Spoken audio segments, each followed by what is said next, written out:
to put Jack's address in the. On there, it's on page 3. Oh, okay.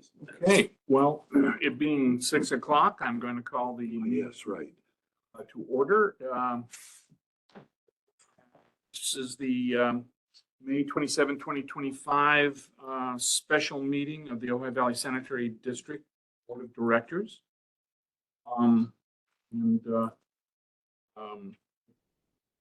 Any comments from the public or to the Board of Directors, not to direct district staff, consultants, or district legal counsel. Yeah, I state the time is 6 o'clock, 6 p.m. Wilson, would you do the roll call, please? Director Martinson. Here. Director Kintosh. Here. Director Berg. Director Curtis. Unmute, Jack.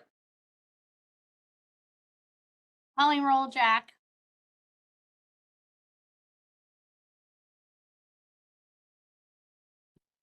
Director Quillisi. Here. Chair Ulrich. Sorry, Okay, I forgot got you to, now. I forgot to unmute. Yeah, Here. there. Welcome, Jack. Are there any requests not on the agenda that have been received? Case Pledge of Allegiance, please join me. Ready? Yeah.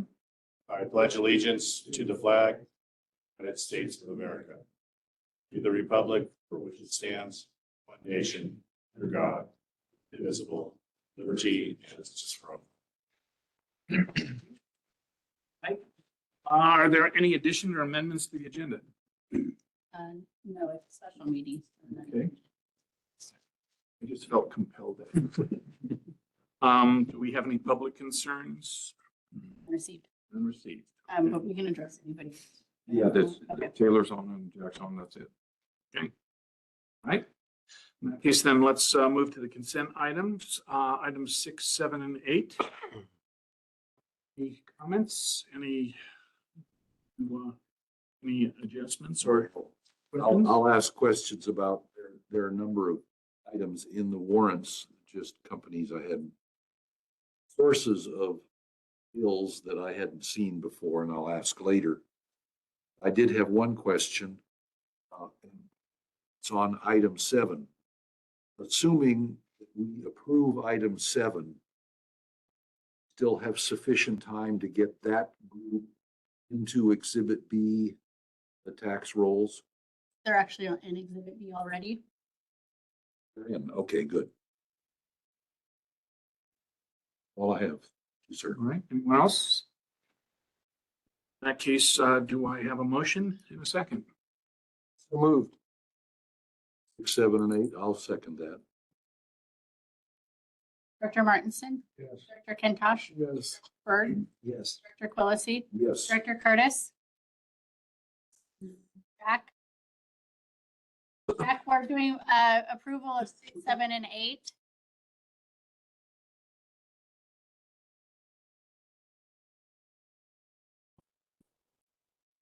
Jack, unmute yourself.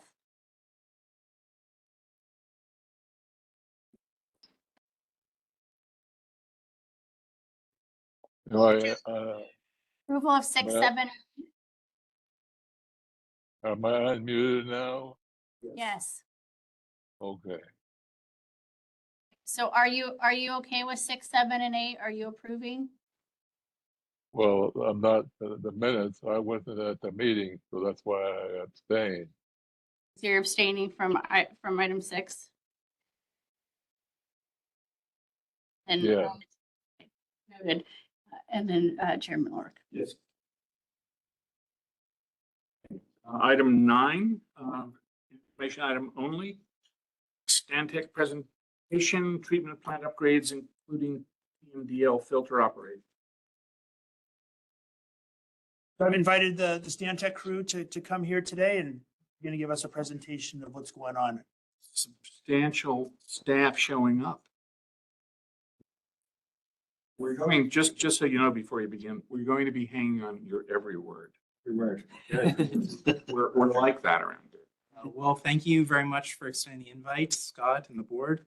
Appreciate your time and having us here to talk to you today. I'm Sean Larson. I'm one of the leads on this project. With me today, I've brought Michael, our process lead from Pasadena as well, and Roger, who you might know. He's been working on the OI plant for 30 plus years. Stamped the last set of drawings from the last upgrade. And we're here to talk to you today about some of what's been occurring at the plant and some of the solutions that we've been working on. I'm going to kick this off a little bit, and then Michael's going to take over. We're going to go through, next slide.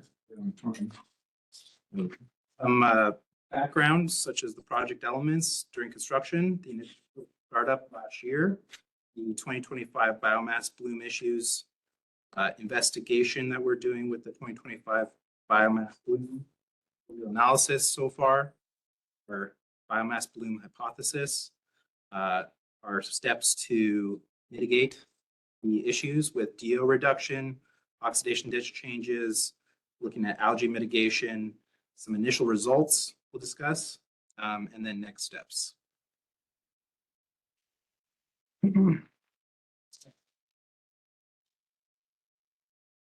So project elements during construction mostly consisted of the following. We upgraded the oxidation ditch aerators, placed some VFDs on those.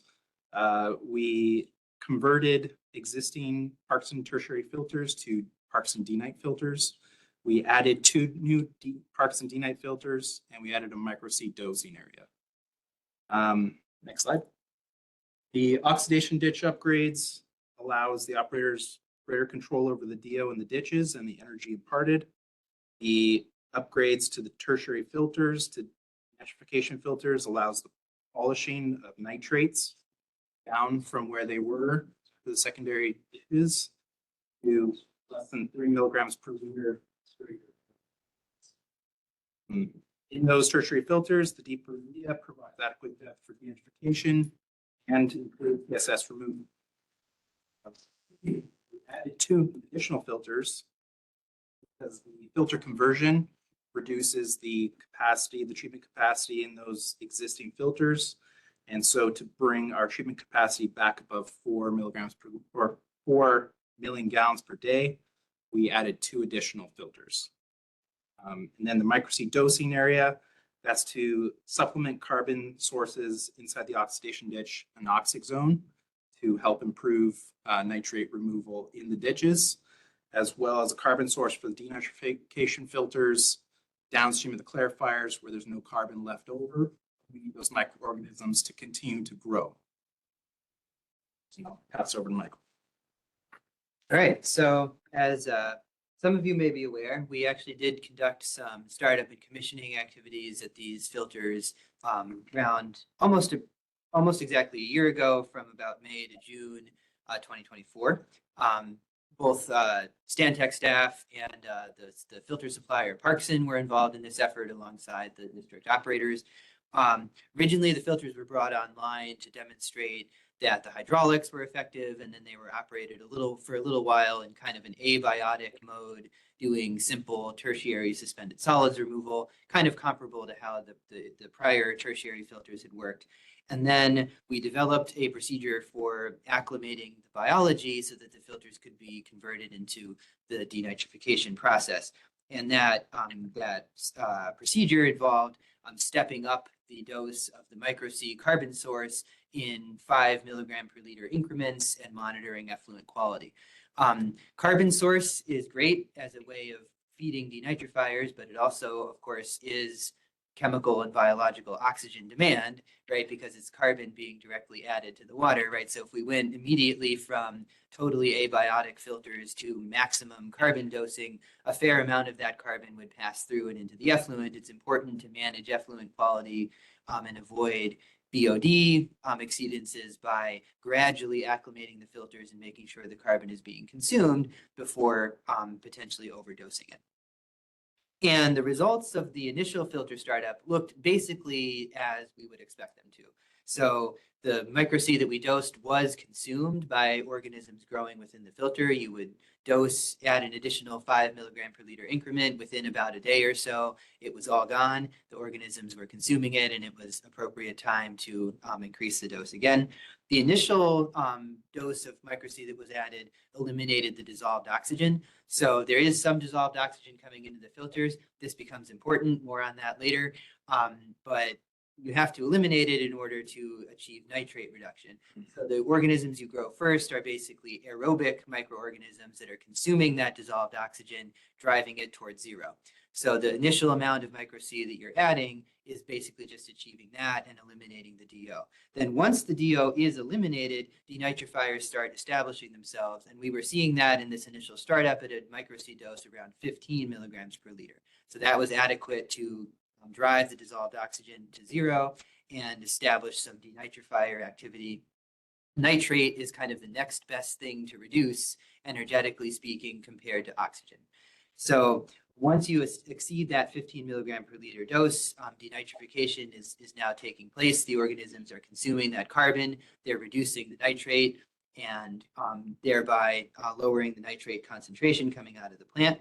So at these higher micro C doses, we were seeing denitrification to less than that 3 milligram per liter nitrogen goal. And we were also sustaining turbidities in the sort of 1 NTU range and a little bit below with adequate bed depth and appropriate backwashing. So that was kind of what we expect to see with denitrifying filters, that sort of dose response behavior with the aerobes growing first and then eventually conditions being right to establish denitrifiers in the media. Now, if you can go to the next slide. Then we had some, you might say, unwelcome company when the filters were acclimated again in early 2025. So the operations staff have gone through the acclimation steps a few times since March of this year with similar dosing strategy with the micro C and similar influent DO as we had in the prior rounds of testing. But what we were seeing was biomass blooms that were kind of blinding off the filters and creating some hydraulic issues, starting around a micro C dose of about 15 milligrams per liter. We've got a picture up on the slide of what this biomass looked like. It's really something, kind of a highly unusual biomass. None of us who have been around a variety of different wastewater plants in our day have seen anything quite like it. Just descriptively, it's a mat forming biomass. It's rather cohesive. It's sort of gelatinous, as you can see, but it's also surprisingly fibrous. And it kind of has the texture resembling like wet rags or wet newspaper. And it was noted in both the floc basins and the filters. We were seeing it form to some extent in the floc basins upstream of the filters, and then significant amounts of it were coming out in the filter backwash waste, which was a sign that it was forming within the media bed. And it was an operational problem because it manifests quickly as much higher head loss across the filter. You can't really operate the filters long term when it's forming stuff like this for, I think, fairly obvious reasons. So if we'll go on to the next slide here. So we've been working with the district to on a variety of investigations to kind of understand what's driving this stuff and figure out what we can do to mitigate it. We're making some different operational changes and noting the results of those. We've engaged Parkson, the supplier of the filters, as well as the, I believe it's EOSI that supplies the micro C carbon source chemical. We've done some additional biological process modeling. And one important step is we gathered a number of samples of both the biomass itself as well as aqueous samples from throughout the plant, both with and without these bloom conditions.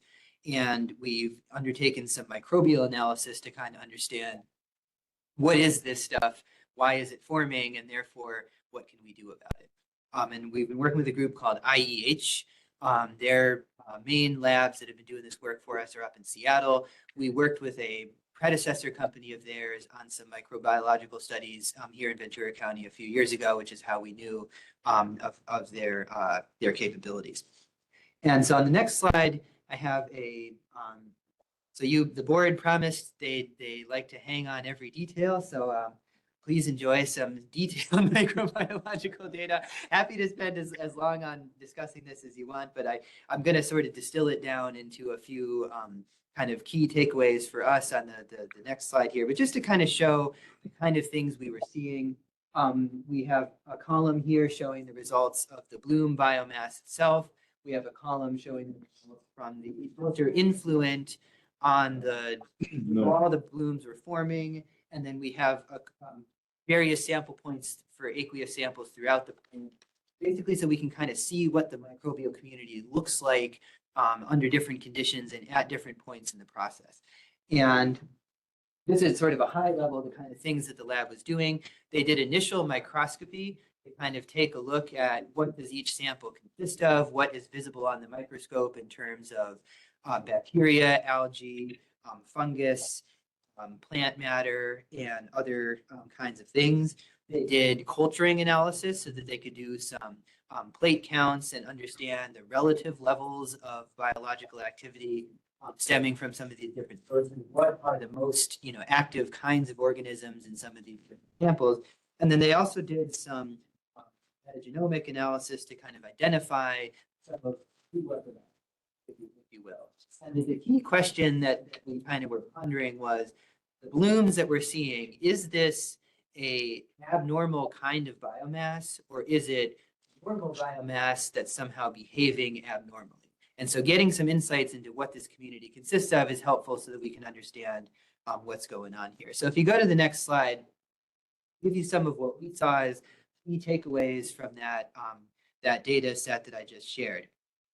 So the composition of the bloom biomass itself is largely bacteria with a lot of what in the wastewater lingo is called EPS, extracellular polymeric substances, along with quite a bit of algae, right? So it's not just bacteria biomass itself, it's bacteria biomass that's forming polymer and that's also entraining quite a lot of algae. So that was kind of an interesting finding. Credit to one of the members of our team who, when she first saw the biomass bloom, said, "Oh, that looks like rock snot," which is a kind of algae formation that's sometimes seen in streams, usually not in Southern California. It's common in colder places, but she turned out to be onto something because there was quite a lot of algae present in the blooms themselves.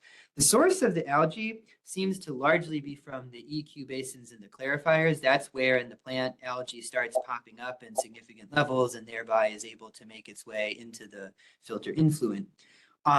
We noticed that there was a pretty significant variation in how biologically active some of the samples were, basically reflecting the presence of bioavailable carbon, right? So unsurprisingly, a sample of mixed liquor, when you do this culturing analysis, has really, really high plate counts for both aerobes and anaerobes. The kind of species you find are things like, nitrifiers and aerobic heterotrophs that are the kind of things that you would expect to see in a secondary process, right? That are consuming BOD, that are consuming nitrogen. Some of the samples were not very biologically active, particularly when the filter influent did not have micro C, or in those cases, there were orders of magnitude lower overall plate count. So you can see that the carbon source is a pretty important driver of how much aggregate biological activity is going on. The biomass in the filters itself was dominated by heterotrophic organisms, so organisms that are consuming some kind of carbon source, and that included a mix of both aerobes and anaerobes. Again, somewhat in line with expectations because there's some DO going into these filters that we have to get rid of before anaerobic denitrifiers begin forming. And by and large, the genre of organisms that they were identifying were mostly stuff that you expect to see in a wastewater plant. There was no obvious smoking gun in terms of some individual species of bacteria that we could point to and say, this is the wrong kind of bacteria. This is something that will, form some kind of bad formations because it's not supposed to be here. For the most part, the organisms we were seeing are the kind of things that are widely detected in wastewater plants or that are known to do things like nitrification and denitrification. So out of all of that, we developed a hypothesis of what is going on here. And Our hypothesis is that the formation of these biomass blooms requires 3 links in the chain, if you will. So all 3 of these conditions have to be present in order for the blooms to happen. Number 1, there's got to be enough carbon coming into the filters for some anaerobic activity to begin, right? If it's a totally aerobic environment, that's not, it's once there's enough carbon present that the dissolved oxygen can be consumed and that there's anaerobes starting to form, that's one key link in the chain. The second link in the chain is that there is some kind of stress condition that prompts the formation of that EPS, that extracellular polymeric substances that, as we noted earlier, make up a big portion of that those mats that we showed you earlier. And then number 3, the presence of some kind of algae alongside all of this. And so these 3 things kind of all work together to form these blooms. And the basic story of how this happens is as that microcidose is ramping up, both the filter influent and the biofilms within the filters become much more active, right, in response to having much more available food. And then once you reach that 15 milligram per liter threshold, it's not a coincidence that that's the threshold at which the plant began seeing the mats start to form, because that was that's the point at which anaerobes begin to become active and the DO is driven to 0. Right, so now you're ramping up the carbon dose. Anaerobes are beginning to be active. There's some food available to them because the oxygen has run out before the carbon has run out, and there's some things that they can eat. At that point, some condition comes along that causes those anaerobes some stress. And EPS and the formation of that EPS is a classic sort of stress response for biofilms. Now, what is it that motivates that EPS formation and causes that stress? We had a couple sub-hypotheses of this. One is that it could be a story of DO fluctuations. Another is that it could be a story about the secondary effluent biology. We'll get to the details of each of those in a moment. But suffice to say that you've got those anaerobes starting to become active. Some condition comes along, stresses them, causes them to start forming this polymer. And at that point, and then on the last bullet here, then algae begins to opportunistically incorporate itself into that polymer structure and form those mats that we showed you. So because we noted the flow into the filters, particularly when the EQ basins are online, right? Because as you recall, the EQ basins were one of the places in the plant where algae is forming. Now the filter influent contains some algae, and that algae can incorporate itself into the polymer and form something like the mats that we found. So that's kind of our basic hypothesis of what's going on here, kind of synthesizing everything we learned from the microbial standpoint. And so that hypothesis then implies some different things we can potentially do to mitigate this, about the, what can we do with apologies to Fleetwood Mac if we want to break the chain. So and the chain could maybe be broken at any of the 3 points, right? But although not so in the near term, when the blooms took place, I should note the district would back off on the carbon feed, and that would cause the bloom behavior to stop. Right, but that's not the link in the chain that we want to break, because we need that carbon feed to meet the nitrogen limits and to achieve the water quality goals of the plant. Right, so what can we do really to break the other 2 links? Right, well, so one of the potential things we can do is reduce the DO in the filter influent. And so the theory here is that those DO fluctuations could be the source of the stress that's a problem for our anaerobes.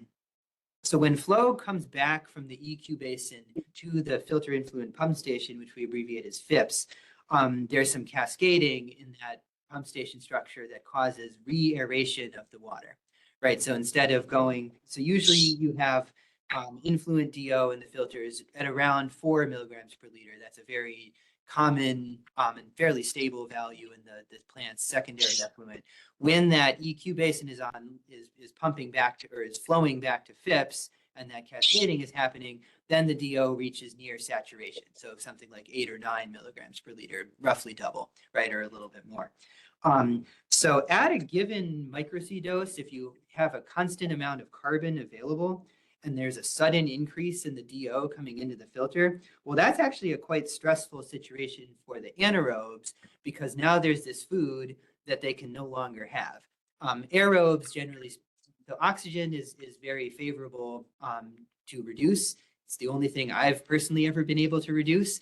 And it's the kinetics of oxygen reduction are generally much better than any other alternative. So aerobes, if oxygen is present, are usually going to outcompete everybody else, right? So these swings in DO create some stress for the anaerobes because now at a given carbon concentration, the aerobes are eating a lot more of it with a lot more available DO present, right? So that's one theory as to how the anaerobes might be stressed and that polymer starts to form.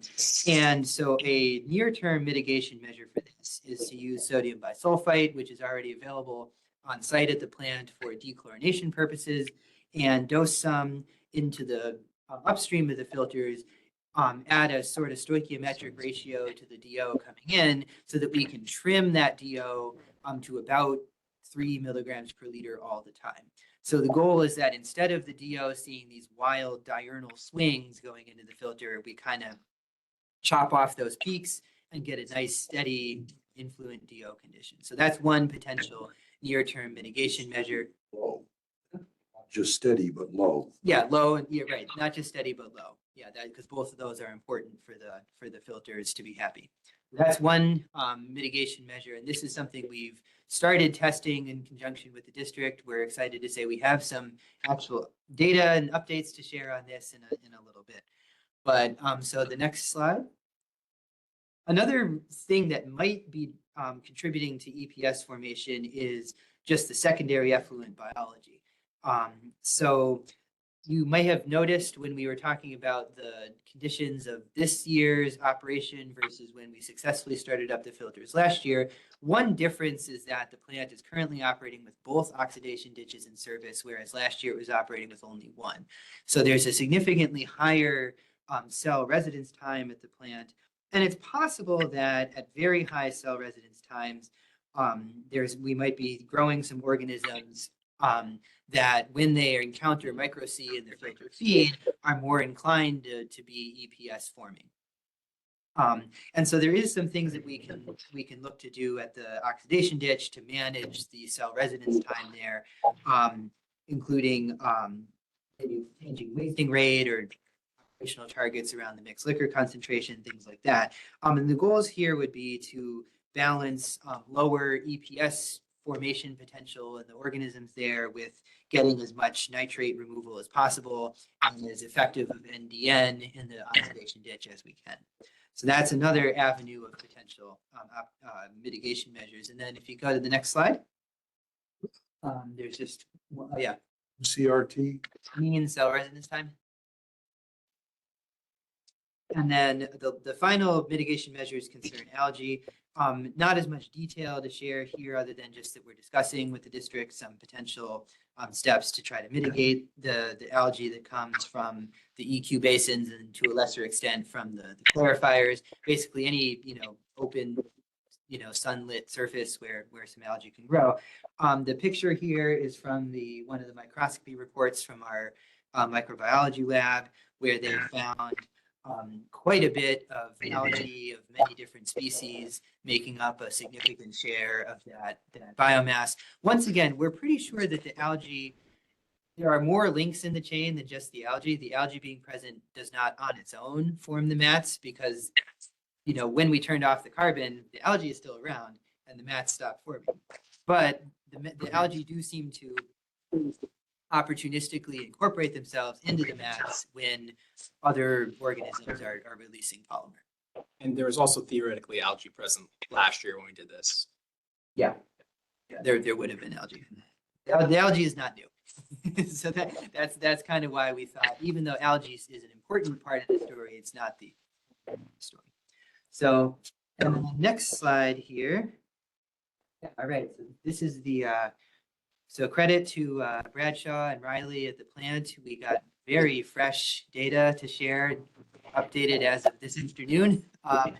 So we had this initial testing to look at trying to acclimate our denitrifiers in the filters in the presence of sodium bisulfite dosing to see if this is something that can break the chain, at least the oxygen-induced stress portion of the chain, right? So that what they're doing now is they're dosing micro C, similar philosophy as before, gradually ramping it up 5 to 10 milligrams per liter at a time. But in addition to that, they set up a new feed line from their SBS storage area into the filter influent. And they've set up dosing logic so that that SBS varies in response to the measured dissolved oxygen at the FIPS. So now instead of trying to chase the dissolved oxygen levels with our carbon source, we are shaving off those peaks, getting a lower and steadier concentration of DO with SBS dosing, and then having the carbon kind of alongside that.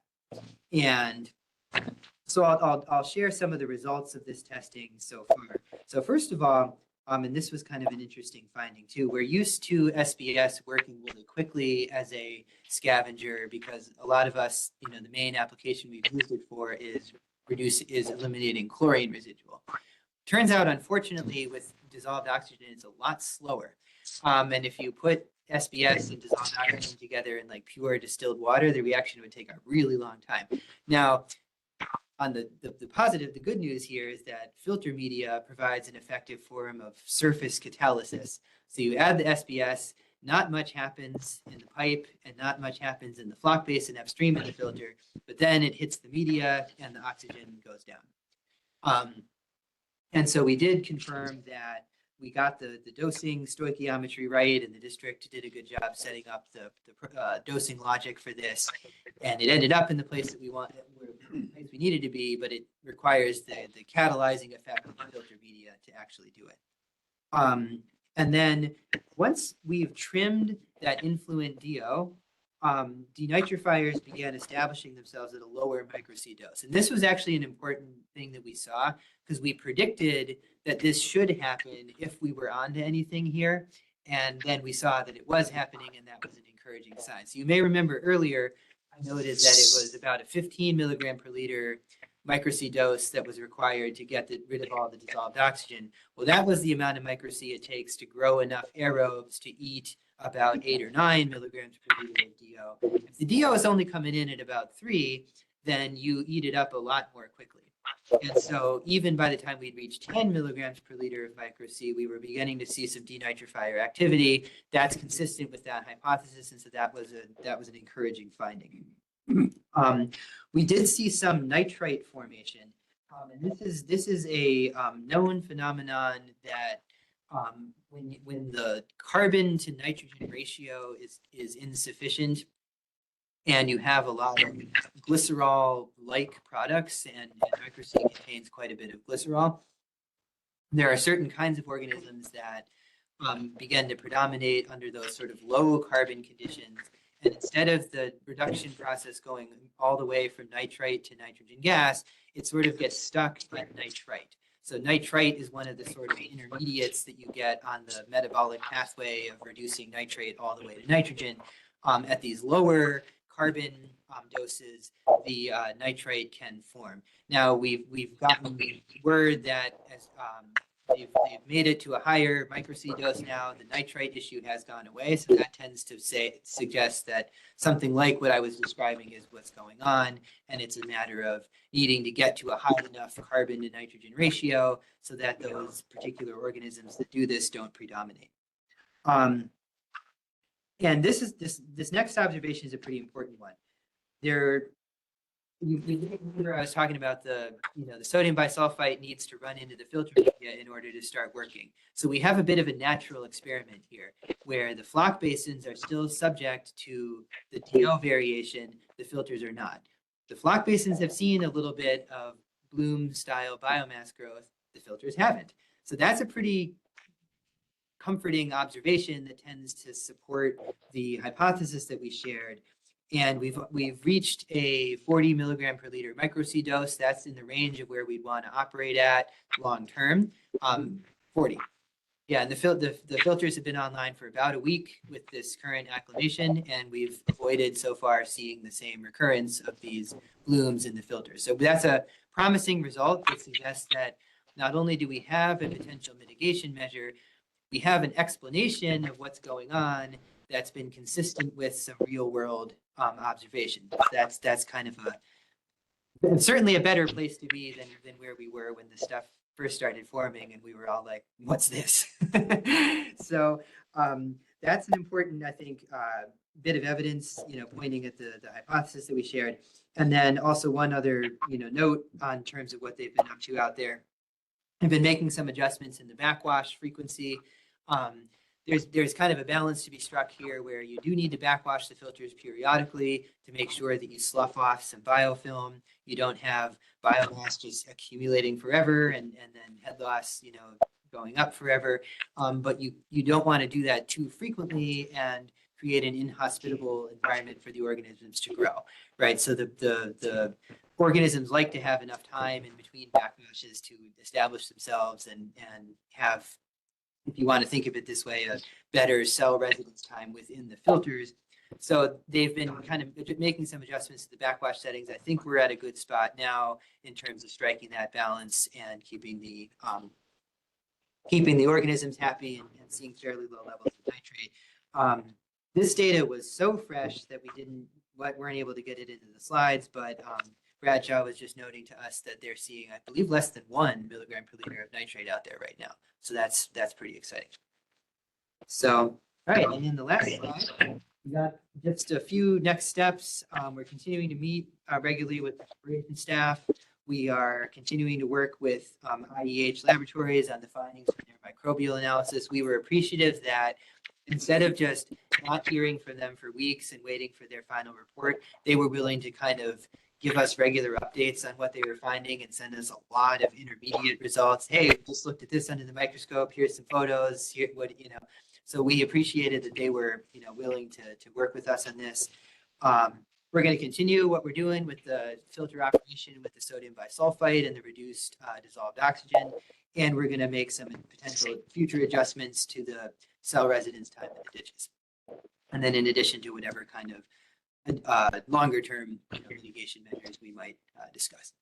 That was what we got here and happy to discuss. Before, is that Jack? Yeah. We asked him to mute. He may not unmute it. Well, yeah, I know, but I'm Oh, yeah. Dan can mute him, I think. okay.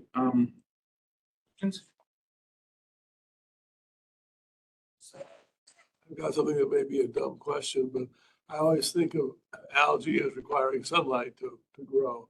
And you mentioned sunlight once, but is there any chance we could help improve things by putting shade over plant or anything? That's a common way to mitigate algae, right? And Bradshaw, if you wanted to say something about, you've seen some other facilities where they were covering clarifiers. Yeah, it's, Everything's pretty much open right now. it is. The clarifiers are open, the clarifier launderers are open, the EQ basins are open. Those are all excellent opportunities for alpha to grow and thrive. And so there might be some opportunities for us in the future to maybe cover some of those basins, cover the clarifier launderers and do some things that'll give us a little bit more long-term, resolve to the algae issue, or at least reduce it significantly. Yeah, and there are other similar denitrification filter installations where they cover basins for that kind of reason. We are trying to tackle the low hanging fruit first. So, covering stuff would probably be higher hanging fruit and some of the other stuff we're trying to tackle right now. Okay. As far as the dissolved oxygen, I mean, that's another thing that we might want to look into projects to further address. The feeding the sodium bisulfite isn't a long-term solution, but it's something that could definitely help us in the short term with compliance. We might want to look into some other projects to kind of mitigate some of these cascade areas where the water is falling and increasing the dissolved oxygen, and maybe consider some projects moving forward to take care of the dissolved oxygen as well and keep Smoother flow in the flow, less cascading, less entrainment or resaturation of dissolved oxygen in the water to keep lower levels of dissolved oxygen going to our filters. Is the cascading effect a design issue, or is it feed issue? It's a design issue. Yeah, there's a few different points where the water is cascading and we're increasing DO at those cascade points. Not our design, for the record. This is kind of inherent to the way the FIPS is currently set up. And it doesn't sound like that would be an easy fix either. Yeah, maybe not. My design for our current plant, it worked great. There was no reason to design it differently. Our filter influent pump station's been there for many years. We were able to actually reuse that station with the design of the current plant that we're operating in. But now things have changed, so we might want to consider some different design options too. Yeah, that's a good bit of context, because when the filters were just doing tertiary solids removal, it didn't really matter if the DO was resaturated, so it wasn't a design consideration at the time. And the FIPS actually is a pretty elegant hydraulic system where it can work by gravity and so to get to and back from the EQ tanks. So I don't even really blame whoever did that back in the day, because it wasn't, avoiding cascading and resaturation wasn't really. And it should have solved the problem you had. Right. But DO going into the filters is pretty bad for them. And I think the results we've shared here give some pretty good evidence that DO fluctuation was the issue. I will say, like, longer term for the health of the pumps, that cascading sometimes could draw bubbles into your pumps, and that could affect the long-term health of those pumps or the lifespan. It's been operating for so long, yeah, you handle on that. Good point. Another follow-up question. I noticed from the April operations report that the treatment plant has been running fine. It didn't have any NPDS violations, but if our NPDS standards had been in effect over the last year, how would we have gone over the limits? So this algae mass problem. What would have happened, like if the lower nitrogen limits had been in effect, the algae this biomass bloom would have basically prevented you from being able to get to those limits, right? Because in order to hit those low end goals, you need the filters to be getting the nitrates pretty low. And if you start dosing micro C and then this bloom starts to form and the filters clog up, then you're kind of stuck, right? So that was kind of the hang up there, was we needed to resolve the biomass bloom so that the filters can operate as intended, so that they can get the nitrogen low enough to hit the limit. We have gone over the limit. We hit compliance last year when we did the startup testing. It operated as expected.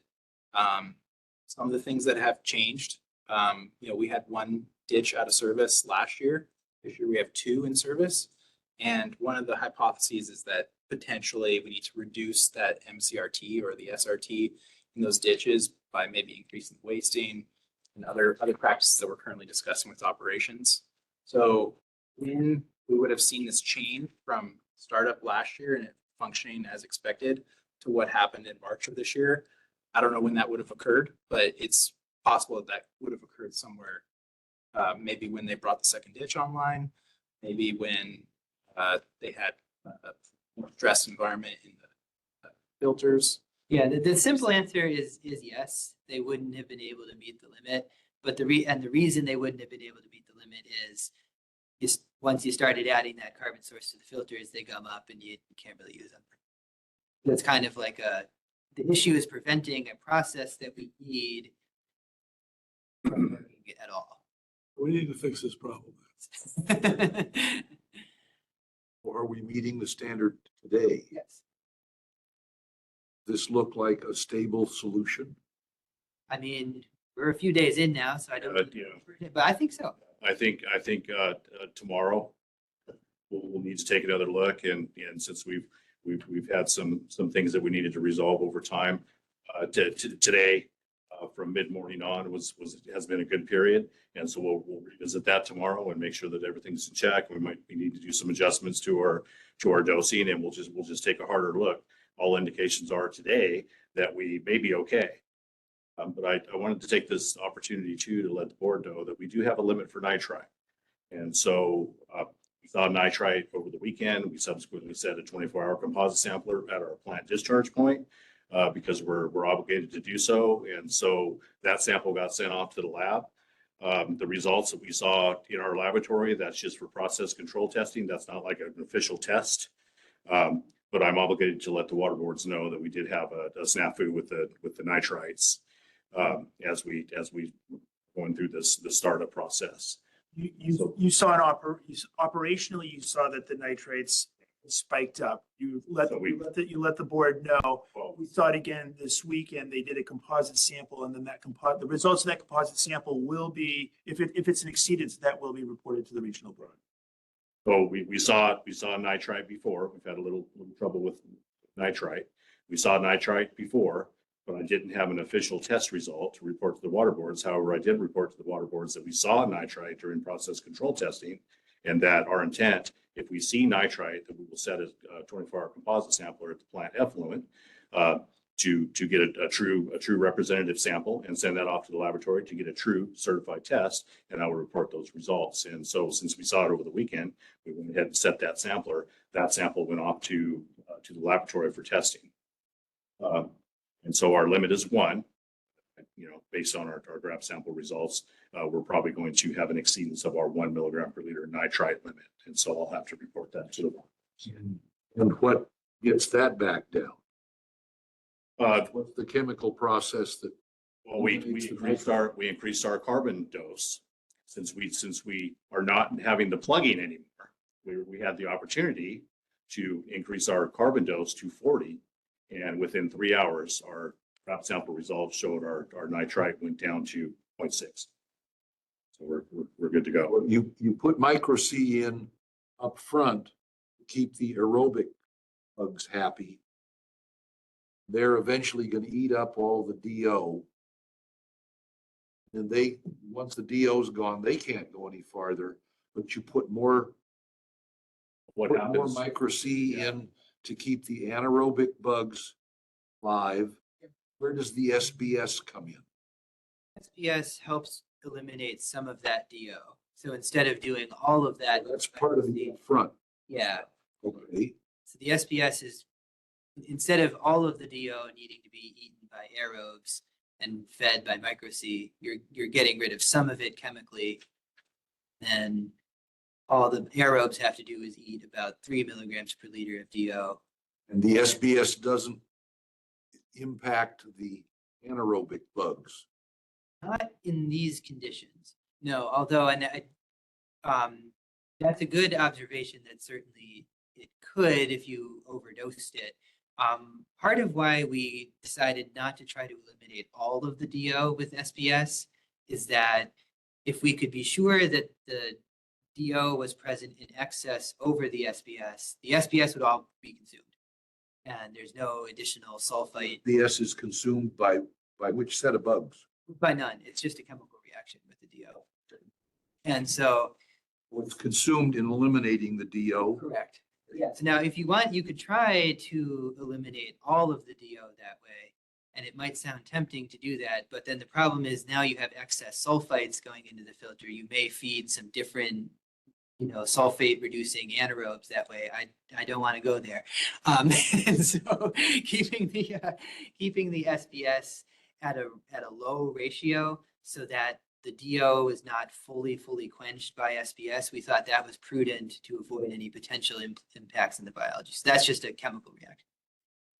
So once the dissolved oxygen is all gone, we obviously were getting stuck in that conversion of nitrate to nitrite and not going the next step to nitrogen gas. So getting stuck with the nitrite, which is a problem, we went ahead and increased our carbon dose. So there's more food available for those anaerobic organisms or anoxic nitrifiers to actually complete that conversion. You're adding micro C sort of at the back end of the process to keep the anaerobes happy. Well, we feed the carbon source all the way through the process, but we added more carbon. So the organisms can complete the conversion from nitrate to nitrite and subsequently to nitrogen gas. Yeah, it's all dosed in one location. It's just that until the oxygen is gone, the anaerobes can't really do, they can't establish themselves. So if you want to think about it this way, the first few inches of the filter media still have dissolved oxygen present. So the stuff growing there is aerobic. And then the dissolved oxygen goes away. And then through the rest of the bed, you've got anaerobic conditions, and then that's where the anaerobes are growing. And if the anaerobes don't have quite enough food, then they get stuck at nitrite, as Bradshaw was saying. So you really do have to get all the way up to that, a good enough ratio of carbon to incoming nitrate. And then once you're there, then that's a happy place to be. So dosing something in that 40 milligram per liter range, you get very low effluent nitrate, you get very low nitrite, the nitrogen is becoming nitrogen gas, right? That's where we want to be. Maybe the long-term dose isn't going to be exactly 40, but you're going to kind of be able to dial it in from there. There's a bunch of processes going on in the big beds and then again in the sand filters. But overall, it sounds like part of the solution here then is to use considerably more micro-C than we have in the past, as well as SBS. Is that, Well, it was, am I understanding that? well, it was part? indicated that we needed to increase our dose and feed more of the carbon source to complete the Get enough of it through to keep the anaerobes happy too. And what percentage is that increase? well, we went up 100%, from 20 to 40. It sounded like, so I just wanted to, Mhm. okay. So- And, But that's what it takes to denitrify. I mean, there's kind of no way around some additional. You have to do whatever efficiently. Yeah, we don't want to feed too fast, too quick, as it was talked about earlier. If we have carbon go through our filters, we only have a 10 milligram per liter limit for biochemical oxygen demand in our effluent. So this is a big balancing act. So biology there. Several the carbon, sticks and several spinning. to take away the nitrate, to lower the DO, to not violate BOD. Unfortunately, we can't divert our plant effluent waters for 6 weeks to go through a full-on testing process under various scenarios to really get a handle on how to run the filters. But we're getting a handle on it, and we're, if we've only had an occasional nitrite snafu, I feel pretty fortunate. It's not uncommon during startup for things to happen, and we have to work through problems, and sometimes that impacts your compliance a little bit. So I'm actually kind of thankful. Ideally, we have no issues, but we have the matting issues, and we have things that things that we need to adjust. is that the term you use when you report? Or negative. Yeah, I thought, With the water boards, it's no excuse, right? yeah, I was just that. particular term. There is that too. I just want to point out that it was mentioned earlier that looking at the DO and how to deal with that, the SPS was available at the plant. That's a relatively short-term thing. Can we get that to work? And so forth. But still in my mind, a year ago, when it was run on one ditch, there wasn't the problem. Now, the problem that relates to the cell residence time or the mean cell residence time, which is the total mass of bugs you've got in the oxidation ditches divided by how many pounds are wasted per day. And so right now it's a month.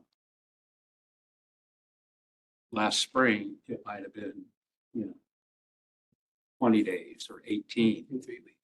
As the age of as the mean cell residence time grows, the population of the bugs kind of varies a little bit. And I know it's happened with me. The older I've gotten, the different I've gotten. And so getting in to look at adjusting that MCRT down, you can't do that immediately. That takes maybe 3 months. You got to gradually go through. So this SBS is, let's get this set so that you can meet the permit, and then could work on taking a look at lowering the mean cell residence time during the summer, go back to 2 ditches in anticipation of heavy rain in winter. So it's just something that's going to take longer to kind of look through and adjust, as opposed to something like adding a chemical. Are ditches required for operations right now? We can do it on one during the summer months. I have a question. This is, real basic stuff, I think, but that's how my mind works. Is it as far as a micro C concerned, how often is that replenished? In other words, batch wise?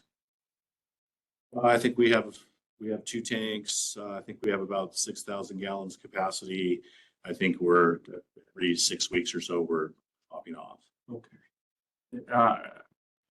Is there any, is there any potentiality with, I won't say contamination, but concentration or something like that? Variation in the media? Yeah, I'm not aware of any degradation of the actual product. You know, the tank is sealed, so I think the frequency that we're turning that product over, you know, is well enough to where we're not going to experience any problems with that. Kind of keep it fresh, if you will. Well, the only reason I ask about that is just experienced in a completely different scenario where turns out there was something wrong with the media and unknown by producer, but it showed up in the field, and it was a totally unexpected, unanticipated outcome. And that's that's the lowest common denominator is what you're putting in. Everything being equal, it should be what it was all along. And if that might be something just simply to look at or make an inquiry of. Yeah, that's a really good point. EOSI, the supplier, they actually went back and looked at the batch records for a particular chemical. We turned over a lot of rocks here before we got to the hypothesis we shared. There were quite a few that got crossed off, but that is an important. Yeah, that's a good one. That was on the list early on. We didn't see much evidence that was, and they had followed up with some of their other clients that got the same batch, and yeah, it wasn't like everybody was getting blooms. Because we've seen that before with polymers we've used. It's got a weird batch that didn't work out. Any other questions from the board? So this SPS is reacting with dissolved oxygen. So what's the product of that reaction and where does it end up? The SBS is oxidized to sulfate. I think the balance of the reaction is just water. So pretty innocuous. Water? So Sulfates. yeah, the oxygen, and I don't have the balanced stoichiometry off the top of my head at the moment. Could pull it up, but I think the sulfite ion is like basically a not fully oxidized version of sulfur. So the oxygen from the CO get incorporated basically into the sulfite ion, and it's fully oxidized to sulfate. It's not creating any acid. Where does that residue go? Well, it's just dissolved a little extra dissolved sulfate, right? Sulfate is a pretty common background anion in any It's not environment. affecting our discharge to the point we're gonna. We have limits on that too, I suppose. Well, that's a good question. And I just happen to have that info in front of me. We do have a sulfate limit, which is 500. Our average for 2024 was 248. So we have some room there. Yeah, we're not adding anything close to the levels of SBS that would give you. You're not close to that right now. We're half of our limit right now. We don't anticipate the significance. What you just read off was last year. What? Those numbers, I don't have the data in front of me for this year, but those numbers stay pretty consistent. 279, 204, 227, stay a little above 200 up to the 250 mark. So we don't anticipate the amount of bisulfite that we're feeding to really our limits, but we'll definitely keep it. Okay. Feels like we're better off than we were a month ago. We are, yeah. And, I'm thankful in a lot of ways that we're where we're at today. I look forward to tomorrow. We'll reach and we'll try to optimize things moving forward. Maybe a 40 dose isn't the long-term ticket. We can maybe adjust down from there and check our nitrites and check our nitrates and watch our BOD going out of the plant and just get a better handle on it moving forward. There might even be some seasonal differences. address moving forward. So we have some work to do, but if we stay status quo where we're at today, at our summer limits of 8,044 pounds of total nitrogen, we only have to meet that seasonal limit from May to September, but our new limits for total nitrogen don't start until June, the end of June. So we have 8,000 pounds that we can put out of the plant of total nitrogen in a 3-month period versus a 5-month period. So I think we're going to be okay if things stay like they are. Winter's a slam dunk. We can almost meet our winter limits for total nitrogen as we stand right now with a little bit of polishing, maybe a little bit of cyclic aeration. We'll figure out we can remove nitrates upstream as well in the oxidation ditches with a cycling regime with our aerators. But we always want to keep our D-nit filters online and active and use those as polishing. So I don't anticipate any problems meeting our total nitrogen limits for the winter time. So today I'm feeling pretty good about our Did you were thinking we'd have to give somebody notice that we weren't going to meet our deadline? Is that passed now or? No, it's not passed. So the deadline is June 28th. We have time to bring it in. Time to establish Time to establish a stable system protocol and yep, that meets the limit. that's right. I agree with Bradshaw that we're now at the point where we're maybe small tweaks from that stable system and not like scratching our heads trying to solve a Disease. yeah. Just as a comment, we have another meeting with you where you'll come in and tell us how great everything is. It would be helpful to have a process flow diagram so I can see these points where you're talking about. See all the. Fair enough, yes. Yeah, I'm seeing how that could See a picture that it's worse. Anyway, thank you. maybe a little thing in the corner, right? Where are we in the plant right now, right? Well, good. I'm glad to see that you're feeling like you're on top of it now. That's a big thing. I was just thinking back on the oil spill in the Gulf. Oil going into the water for so many days. I'm watching it every day, and at some point you can say, okay, they've got it. It's like you say, the refinements, the tweaks, but Yeah. they've got it. We've kind of climbed the mountain. Sounds like where you are now. Sure. Knock on wood, you know. Feeling good about things. Sounds like we're cautiously optimistic. Cautiously optimistic. Yes, we made a hypothesis. That hypothesis made predictions about what we should see. We are now seeing those things, and that reinforces that we think we understand now what's going on here. Yeah, those blooms were some weird stuff. So we're a week into this current run of our D-nit filter. So things are looking good so far. Watch our flock basins upstream of the filters because we are seeing some growth. I'm not seeing the matting that I would see, but I'm seeing some growth there because the DO levels are high. We have a limit on algae in the effluent. That would actually kind of roll into total suspended solids. A lot of algae, it can equal value of total suspended solids, yeah, so. But it's also the turbidity limit. The turbidity is less than 1.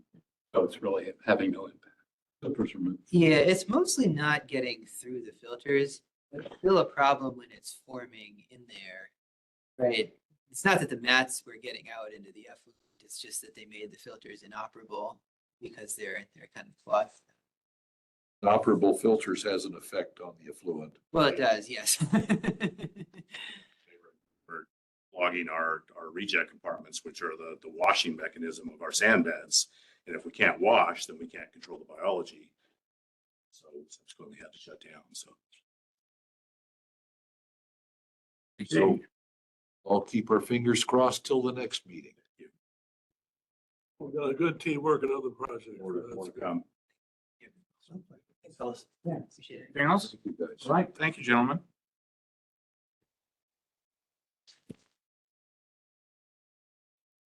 Then we'll move to item 10, A, B, C, and D.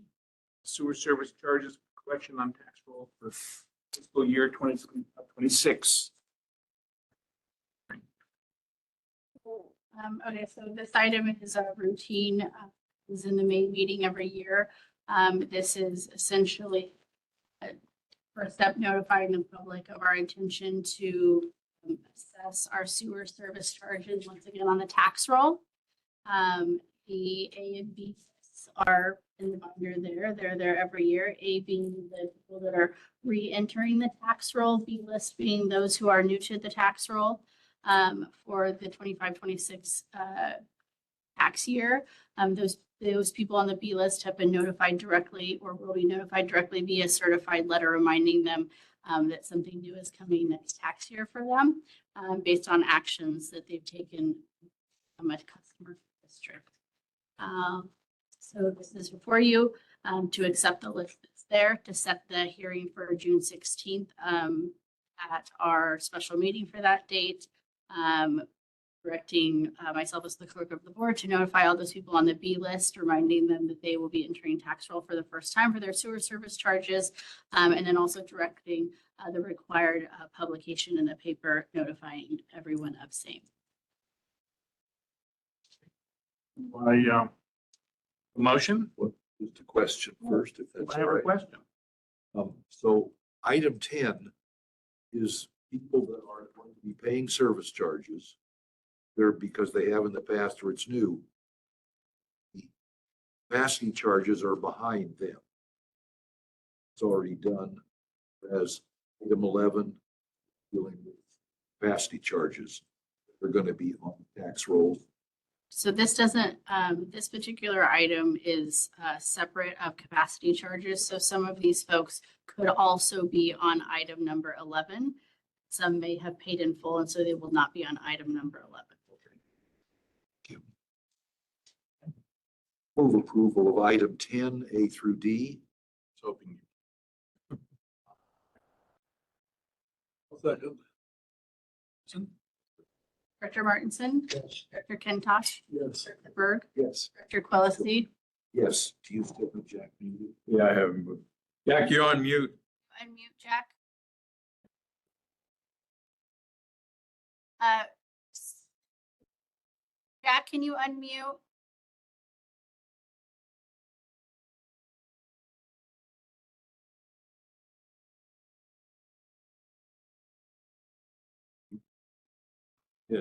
You can't. You can unmute. You can mute, but you can't unknow. Can open the mic for him. One-way street. I guess we'll, Chair Ulrich.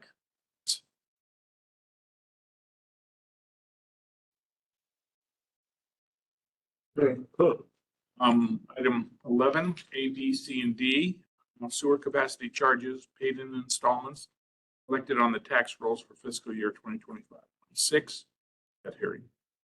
So similar to item number 10, this is setting the hearing for folks who will be entering the tax roll for a deferred payment agreement. So those are those folks that have chosen to finance their capacity charges, be it for 5, 10, or 15 years. Some of these folks will be entering tax roll for the first time. That's what we call the B list. The A list is those folks who still have outstanding balances, so they'll be re-entering for another year of payments on the tax roll.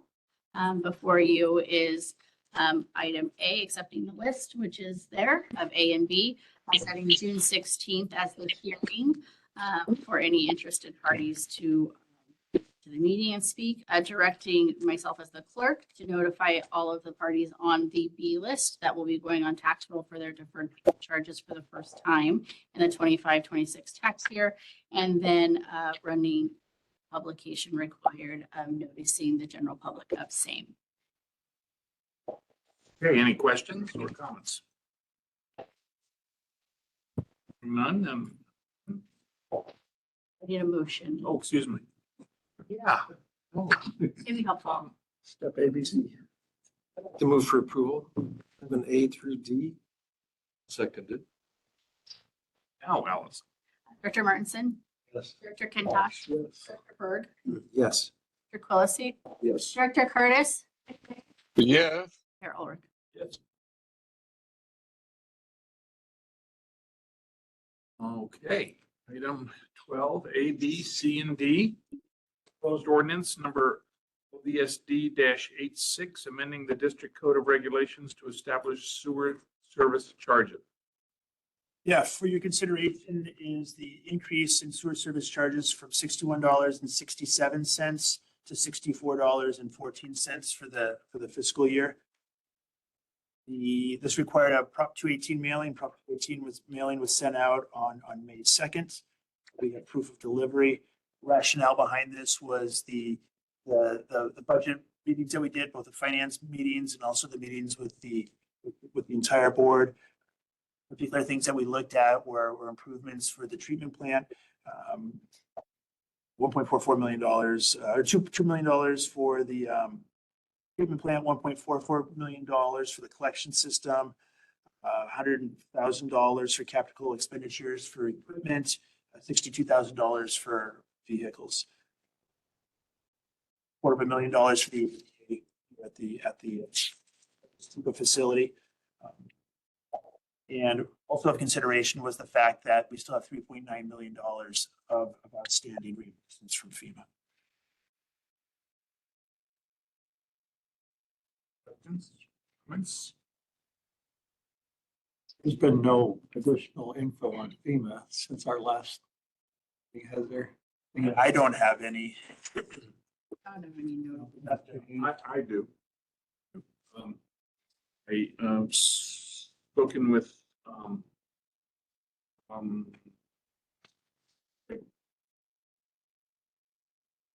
representative fairly high up in the food chain at our Congressman Hall's office. Requested that she make another reach out to contact, and I also asked who her contact was. She couldn't identify the name. I don't know if it's a policy thing or some other aspect of government. Santa Claus. Anachronism. Yeah, well, no, for sure. But I also think that has to do with preventing me from going directly to the source. But my understanding from her is her contact is the FEMA division director. So I indicated to her that she'd be hearing from me on a regular basis. She reached out, but no, there was no response back. So,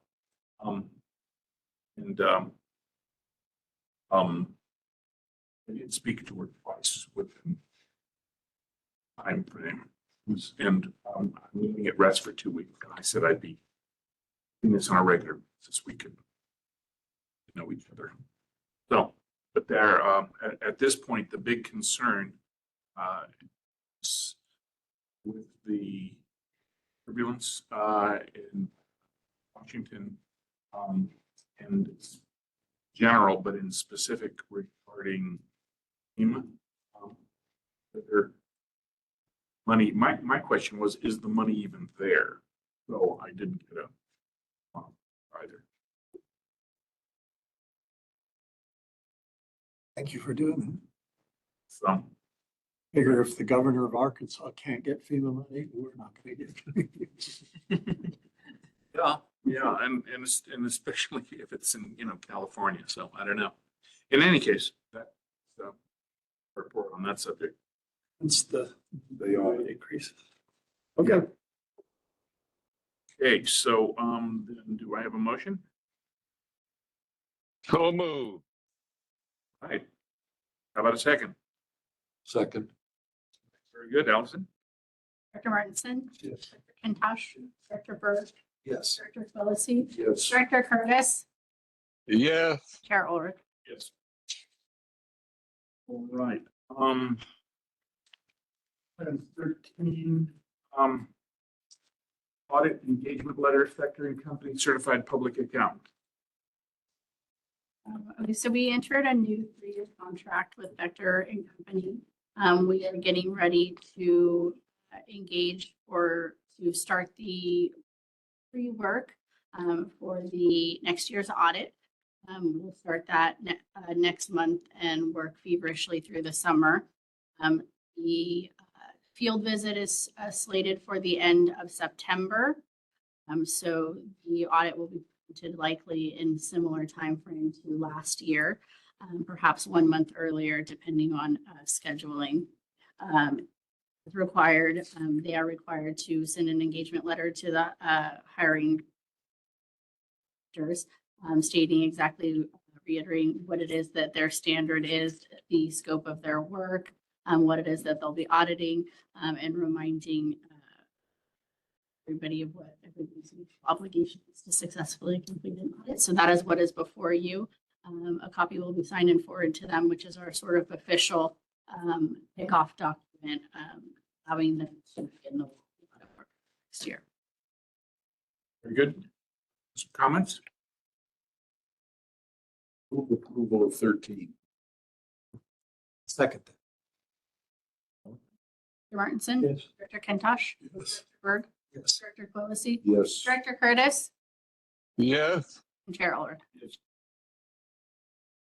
Okay, item 14, conduct interview regarding appointment of director, vacant District 1 seat.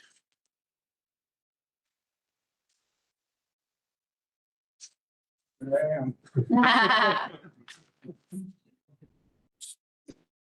Step up to the lectern so we can. Just out of curiosity, do you want to offer a departure to Stantec so they don't have to? Yeah, I think, I thought they were interested, get out the door, or, you know. You are welcome to stay, however. Certainly welcome to stay to observe the machinations of our small district, but I think you probably have other things to do. Yeah. Yeah, like a long drive home. It's That's what I was thinking. Thank you very much, gentlemen. Until the next time, hasta la vista.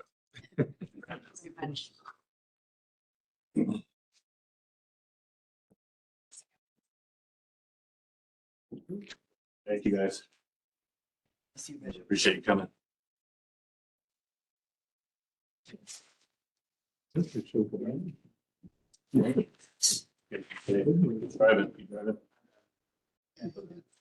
Private. You guys later. See you. We need a bumper. We have some questions we could ask, and then rather than asking you to explain yourself, I guess, first. So why don't we ask the questions and then we can go from there. Does that make sense? Right. Who would like to start? I'd like to, because I know Tom. There it is. Our boys used to be on the same Little League team for a year or two, and It's his fault I'm here. Tom knew there was an opening, and as he's got a mechanical, he's a mechanical contractor. The shop on Ventura Avenue, right? Yeah, right by the Pepsi plant. Across the street from the Pepsi plant. That's it. More importantly, the restaurant across the street. Yeah. What's it called? Maggie's. Maggie's. Very good. Good. Oh, Maggie's, I've been there. And so Tom and I also interacted in business because he is in the same industry I'm in, HVAC sheet metal. Tom mentioned to me that he was involved with another water district at some level. Yeah, with Casitas Mutual Water. Just a small, 85 shareholder. They're in our general neighborhood. We're in the process with merging with Ventura River Water. Oh, So that's in the works right now. you were on the board. Yeah, since the 90s, I've been on the board. It's kind of, Well, you must know John Dickinson. I know him very well, yeah. Civil engineer, retired. He's on the board. He's the president. The board is just merging, you're merging the water district into Cetus? Yeah, Ventura River Water, in order for the merger to take place, there has to be a complete system upgrade, get everything up to current standards. We don't currently have, fire flow, not adequate. So that's, in fact, it's up for bid this week, the first little phase of it that we had a grant for. So Ventura River Water is basically taking over that whole process. We're not really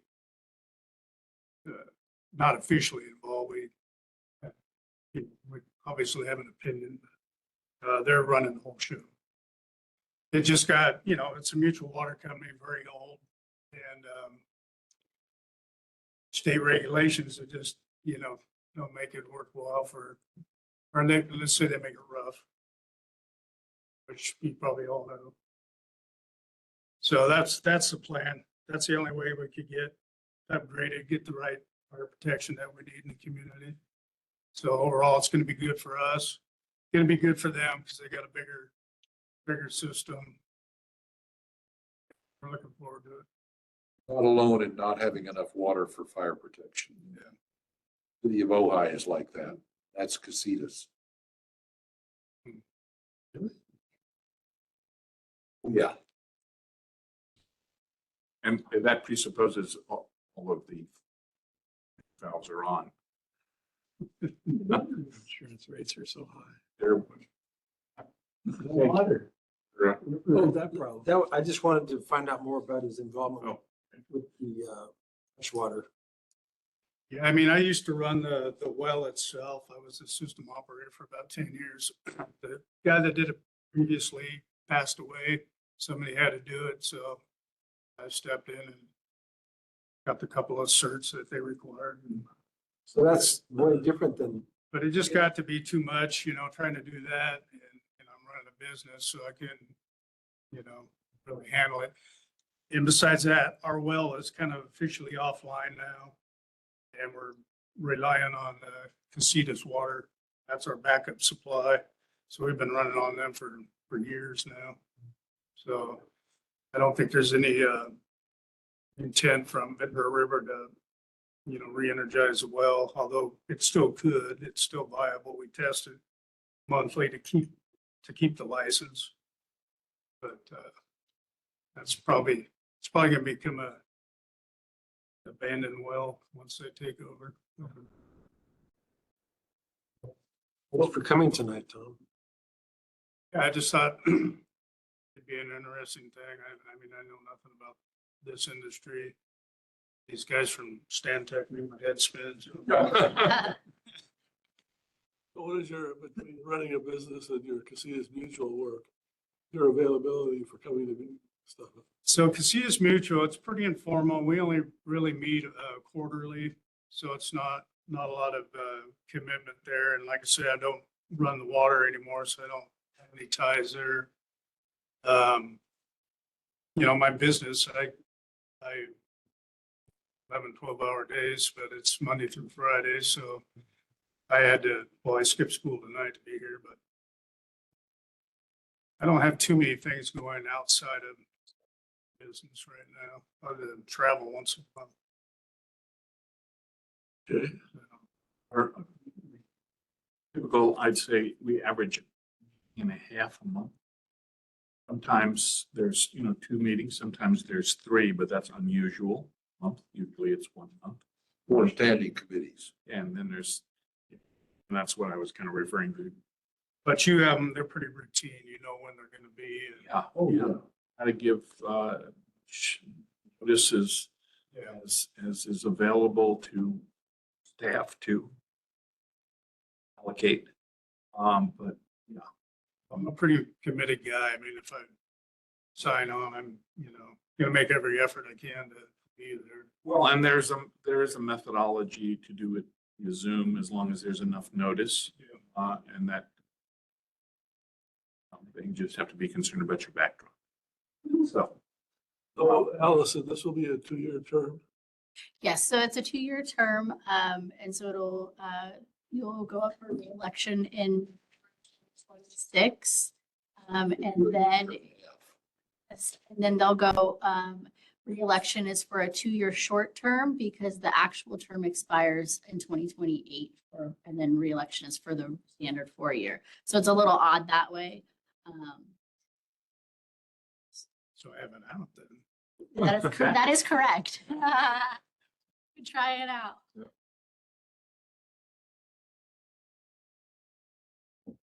Want to ask a question or shall? Okay, all right. A good one. Please give us 3 reasons why you want to be a director. Ohio Valley Senator. I want to be. Yes, or would like to be, or considering it. Or would put up with it if we approved you. Well, I mean, the first reason, like I said, the reason I'm here is, Randy asked and Allison was very nice in her email. So seems like a good organization and I think there's a lot to learn and I like to learn. I'm not going to be on the level of those guys, but ever. I don't know. I mean, what all board decisions are made? Is it got to be people, logistics? I don't know what all you guys are. Personnel, finance. What does our interface to the public look like? And Equipment upgrades to the plant, the collection system, it's quite broad. Yeah. And varied. this keeps, Dennis, our district council keeps track of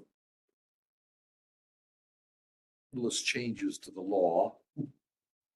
And you have to upgrade, modify the ordinances that are the operating rules for the district. So that's one more. It's largely driven by common sense and by the, all be technical experts in our fields, but still in the end, it boils down to common sense. And there's no end to, you characterize it, there's no such thing as a dumb question. They're also endless, I mean, from that perspective, because a lot of the questions that come up, not something that all of us are familiar with. Some of us chicken pluckers are lots of a background. Some folks like Jack there on the Zoom, pretty much everything. So, I've worked here for many years. oh, okay. Staff for many years. So, But I knew nothing about this business. I was elected 6 years ago, how long ago? 2018. I'm waiting for the other shoe to drop. And there's some debate whether I yet know anything about this business. Well, but you know, No debate. the two foundations of civilization, the absolute requirements is clean water and sewerage.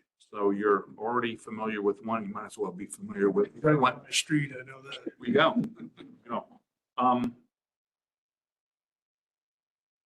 So aside from me having asked you and being interested,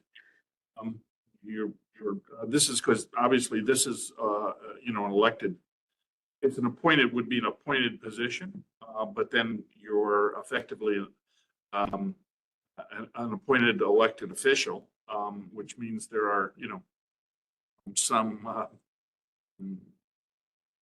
requirements relative to wording of your financial aspects. It's very vague, obviously, but still something that you just haven't done in the past. You might want to take a look at what a Form 700 looks like. Okay. The board of a water district, you would think so. No, not necessarily. Especially products. I was, private water group. Yeah, it's a mutual water company. Yeah. He used the term informal. It's underscored twice. You're just glad if folks show up. And if they don't, you know where they live. That to me, it might be something to benefit you to look into so you understood. I don't think it's considered particularly intrusive or onerous, but it is something that has to happen. The most onerous thing about it is that your form is made open to the public to look at, so people are gonna know generally what your assets are in certain related fields. Probably not gonna be a problem. Yeah, because you'll see, they're sort of general Yeah, it's really- ranges. They're not asking for what your stocks are. Or, but they do, especially as someone who's self-employed and have your own business, you need to look into that. And then obviously you have questions, you can ask either Allison or the folks down at the clerk of the supervisors, the ones that also assess those things. The idea is to, prevent any potential financial conflicts of interest. So they ask generally about sources of your income, not details, but, it's every source over a certain amount of money, just so. What's material to you or material to company that you're involved with? Public needs to know, making public decisions. Gotcha. Okay. Should I just keep asking the questions? Why don't we just go for it? Okay. That's what I think. I mean, if we carefully weigh all the options, we're left with one. Might as well go for it. Well, now, there was, subject was brought up about, obviously, we were voting on it, the budget, and part of that was also a rate increase. So this is public agency, public sector, financial. If you don't have any experience with that at all? What financials? Yeah, public, or even if you've observed it from a perspective of, I don't know, if you. My experience is more on my, our personal business. It's a family-run business, so my wife's the accountant. So you have some I have some familiarity. private sector budgeting. Yeah, and I also belong to a contractors association actually now I'm the president there, but so we review those financials as well. So, yeah. He's got good hands-on experience with solving problems. I do that every day. Do you have any awareness of environmental concerns or issues that are related to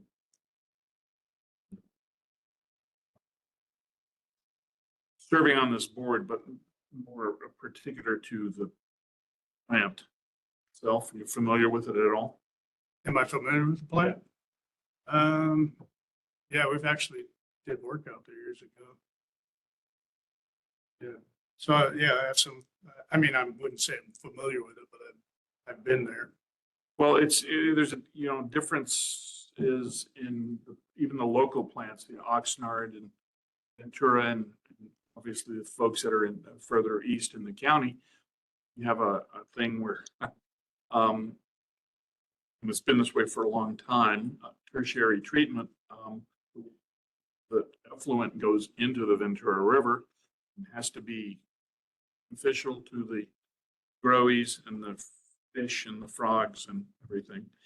And you've been hearing about where there's any kind of a fluctuation, then there's issues with reporting to the State Water Board, et cetera. It's a rather complex balancing act, the notion of Water Quality Control Board, yes, there's a lot of pieces and a lot of players, and it's a relatively small organization from that perspective, but that kind of makes it a little unique. Some of the other agencies are now going to tertiary treatment because they're injecting it into water table to blend with the water that they're pulling out of the ground, so that salt water intrusion, or just to make things so that they're not injecting it into the ocean where it's lost, has some benefits. Yeah, has some benefit that way. I learned all of this. Excuse me? You learned all of it. Yeah, I'm just, at this point. I didn't understand that part of your question, though. You said, do I have environmental concerns? Well, environmental issues, or you're aware of what they might be. Last question, I think, is one of the best questions. How important, in your opinion, is it for board members to agree on issues? To agree? Yes. I would say it's probably there's got to be some difference in opinion and a decision. I mean, you got to ultimately, it's got to agree or it's not going to pass. That's what you're asking. At least four have to agree. But we have to, yeah, exactly. I mean, you're going to vote on it. So stamp it.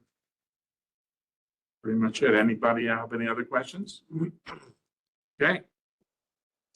Yo, Jack, yeah, what do you want? you have a question?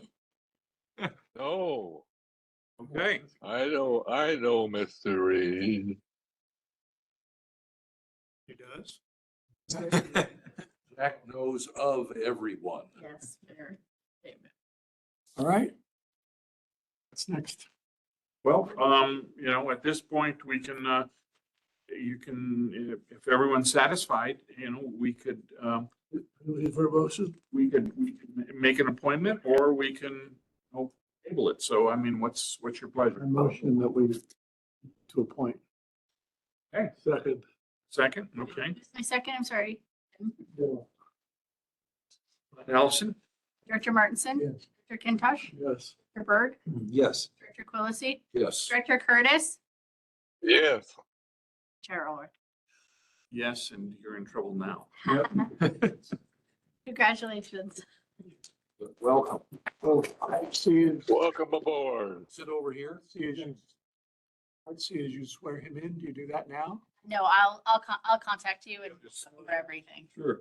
So he doesn't get to participate in the rest of the meeting? Not in the rest of the meeting, no. The next meeting. Oh, Next meeting. But Okay. he can still the, hear. the appointment is not No, I instant. have to do like that. I have to do his oath and everything like that. So it's be effective next meeting. Or whatever subsequent meeting. Yes, and both the, It's very official. okay. Try out the chair. Yeah. Not too bad. Right then, item 15, conduct election for new vice chairman in committee replacements. Election of new vice chairman and appointment of vacant committee. So your chairman, vice chairman, so now therefore the vice chairman position is vacant. So we'll take nominations for vice chairman. Anybody has a nomination?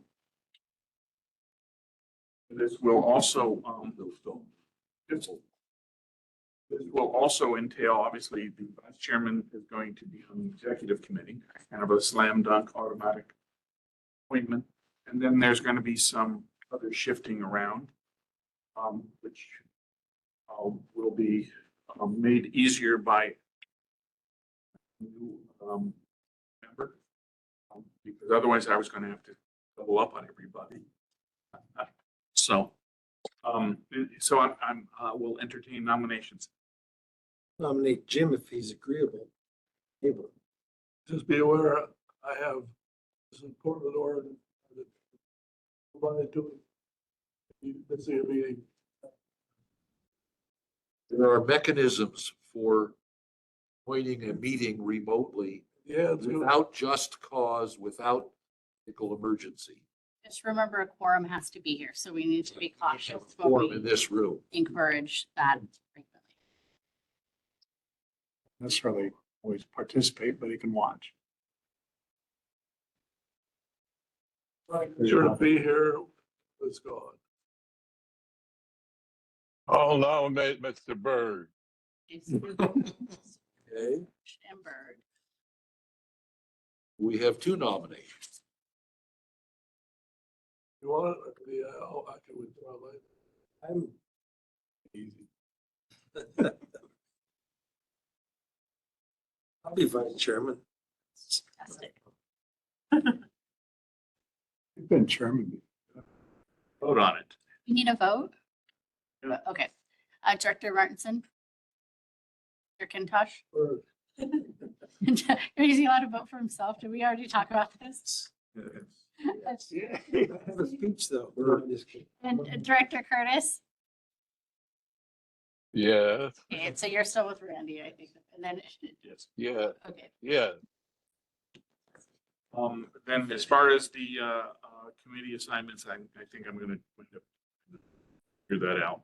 So you want me to agendize that next meeting? Yeah. No problem. But the little Look crowd. at and point and everybody feel bad tonight. A bit at a time. Exactly. Okay.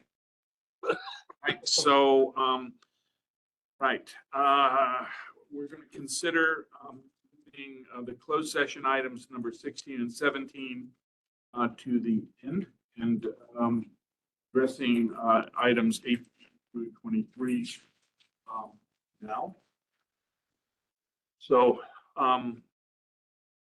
unless there's any objection to that, that's how I'll proceed. Item 18, monthly financial reports. Going to the packet, item 18, page 88, service charge comparison. It looks like the county didn't give us the second increment of tax roll money. No, they will not do that in April. They will always do that at some point in May. So it will reflect on the May financials that are presented in June. Okay, Yep. very good. Just the line went up, stack didn't go up. Maybe the line shouldn't go up until June. Based on projections, and so it's how we allocate it on a month by month. County will do things on time and it doesn't always.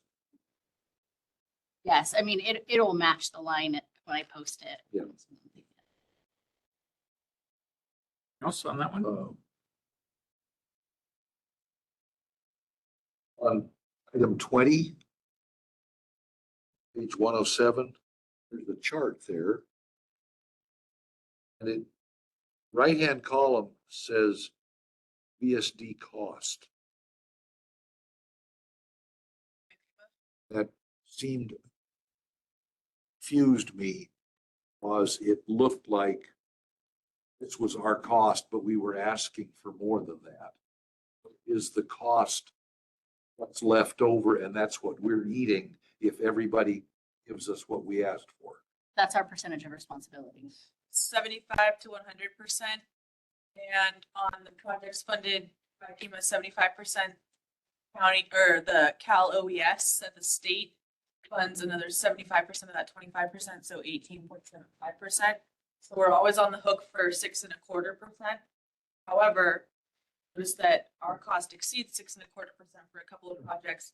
That's for work performed on private properties. FEMA does not reimburse for that. So in particular, the trail restoration project where we had to repave, we greatly impacted also a private property owner's driveway, which was damaged in the process of trucking in all of those large 8 to 10 ton rock. So we had to repave the driveway. So that was a little cost there that caused that project in particular. 729,718. 713553. We're over 6.25%. Okay. All right, thank you. And page 111, paragraph 6. If Dennis, could you verify the remote limit now? Yes, the remote attendance limit for the just cause or emergency circumstance is 2 a year. That's unchanged. That's unchanged. 449. We can always use the old attendance rules, which is what we're using with Jack now, where we actually post the agenda at a separate location. So no limit on that. Okay, very good. Right, team monthly investment report.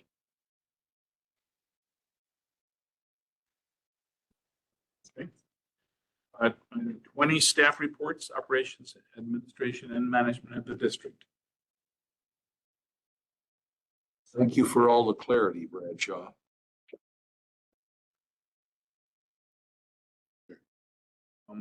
Committee reports, executive committee, 525. Saw that, didn't we? Correct. That's what's under item 21. So that's just the minutes, even file. Okay. 22 reports on meetings, seminars, or conferences attended. I'm aware of. Okay. Items of interest, correspondence, or article. Okay. Gold group. Okay. You're the lead. That's right. And I'm Phil. Yes. I won't say what, but okay. So having said that, then I believe we are ready to move into closed session. Oh, excuse me. That's right. General manager comments. You also about a meeting for Thursday. Meeting Thursday? Yes, I thought there was all hands. Yes, yeah, I'll bring it up. Okay, great. Yeah, great, thank you. Yeah, a few things I want to go over. We'll talk about employee retention, the 980 policy in particular. I want to let the board know that I've received 6 emails and numerous conversations, verbal thank yous, thanking the board for the consideration of the 980. Staff seems to really enjoy it. So thank you. I also want to let you. Happy except Bradshaw, who has to do all the new shuffling. That's right. Yeah, and no, Used to it. and no one has asked to return to a 5-day-a-week schedule, by the way, right? So that was one of the caveats of the pilot is people could revert back. No one has done that. We did have an issue during transition. LCW took a look at the schedule during transition. They gave me a recommendation. I adhered to it, and in the end, I think it created a little bit of friction. I suspected I could have overruled LCW and said thank you for their input and gone the other direction. And I probably could have been a little bit more direct with LCW, letting them know what they were trying to do, which was mitigate overtime. Probably, I don't think the juice was worth the squeeze. In the end, they mitigated the overtime, and I don't think that we really needed to. We're talking a couple. Monetarily, it was negligible, and what it ended up doing is 2 employees ended up getting short hours for that week. And so we're working on a method to kind of make them whole financially, but at the same time, not causing an expense to the district. And that method that we'll likely look at is giving them the opportunity. We have tons of work that has to be done at this district. And what we're going to do is give them an opportunity to come in and work scheduled overtime so they can kind of make up the lost wages, but at the same time, the district gets a benefit of their effort for it. I wanted to make that crystal clear. I've also received some comments on,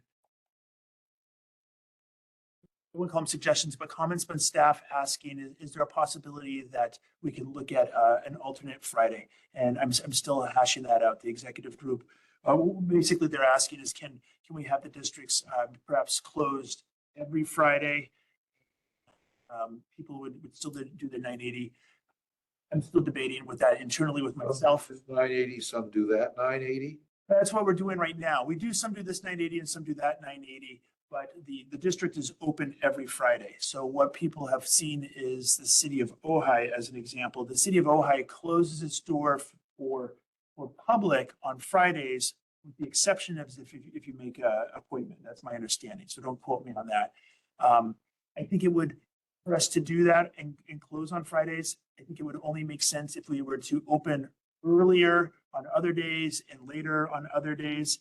And still trying to work through it. So I'm hashing out these recommendations, or I should say recommendations, these comments that I've received. I want to make you guys crystal clear on that one. Communication, yes, we have our all hands meeting on Thursday. The board is welcome to attend if anyone wants to come. It's going to be Thursday morning from 8:15 to 8:45. We're going to go over some employee recognitions and Riley Reed. So Bradshaw and the Stantec crew mentioned how diligent Riley has been. Riley's going to give an update from an operations perspective on what he and the crew is doing down at the treatment plant for the TMDL project.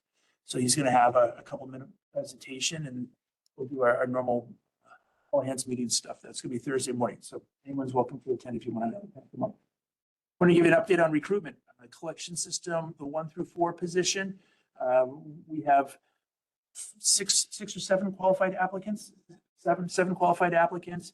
We're looking for doing interviews in early June.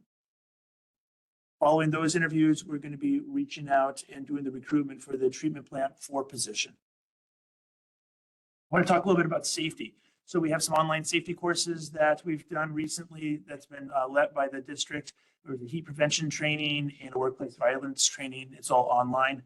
Also along safety is automobiles. We're going to have GPS fleet trackers installed. They're going to go into all the Class A vehicles, so non-commercial vehicles. There was a free installation that's being offered by Verizon.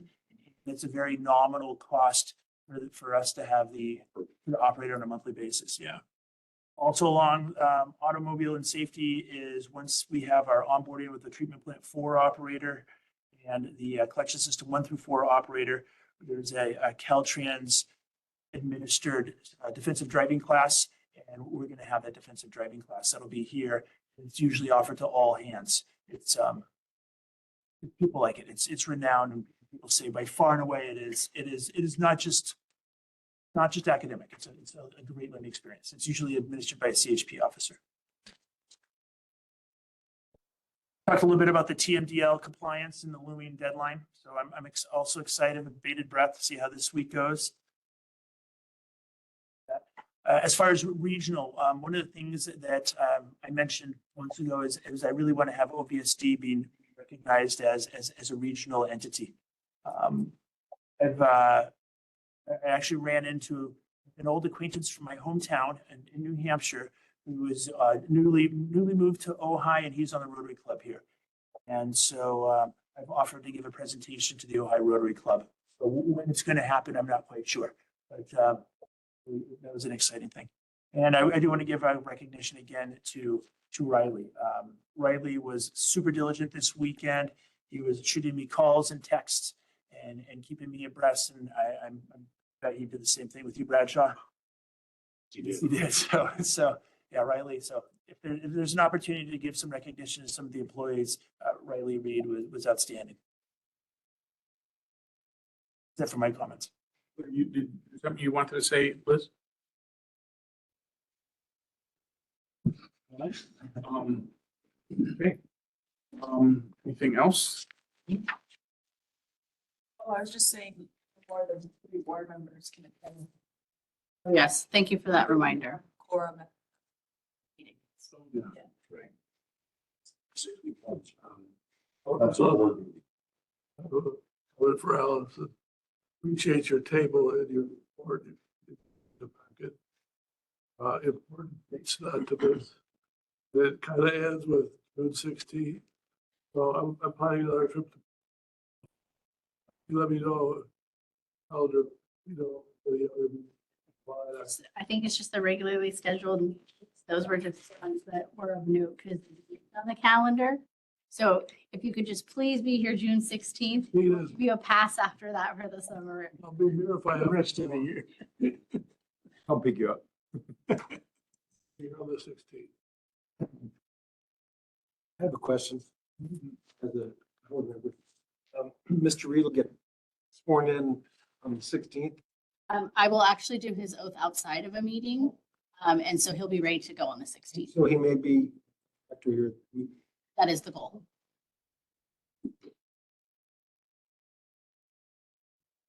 Approve a budget. Nation of chicken. Thanks. All right. In that case, lacking anything further, I'm going to close this public meeting at 7:53. Do we need to read this into the record? Yeah, so let's, I'm not. read into the record, we're going into closed session now. Yes. Excuse me. I'm gonna ask you on 2 items. First is a public employee performance evaluation, manager. The second is confer with legal counsel on existing litigation. This has to do with the Dr. Bain pending lawsuit. We'll reconvene afterwards and report any reportable action that was taken. Okay, very good. Public meeting is closed at 7:53.